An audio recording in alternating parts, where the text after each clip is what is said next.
The story started in 2003 when I was at art school. The work that I was nominated for is called Postscript to Berlin. This particular work was about a journey in Berlin, which somehow would relate to some personal trajectories, some fictive perhaps. I never really knew the difference in the end. Berlin was this kind of strange, enigmatic place. When I was born, the Russians were invading, and we were all living in the basement of the house. The work is also a contemplation or reflection on another work that I've been performing or trying to work with since 2003. So basically I've been performing this piece called Han-Hoon for 10 years. There's a certain point after 10 years of performing the same piece, I lost that sense of inquiry. Postscript was really an attempt to think about how long can you really perform this piece for, and I think I come to the point where the only way I could answer that or question that properly was through speech again, in a totally different register. The picture of the smoke rising, it just reminds me of a certain moment of confrontation when I'm lost. All these images now are only for me full stops. It was much more like a conversational piece. It was in one take, there was no script, there was not much editing afterwards either. It was more or less a piece without an audience, without that live aspect.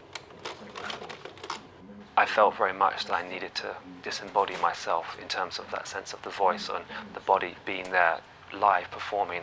And by making this work Postscript, it was also a sense of saying the voice belongs but the body's gone. I can't perform in that way live to an audience to hold all the elements together. I think presence is something that I'm only coming to terms with now that I'm performing a lot less, and there are elements, components that I have that come together during the install phase. So that sense of presence, of performative presence before a show opens, is important for me in order to kind of maintain a logic, an inner logic, to bring it all together.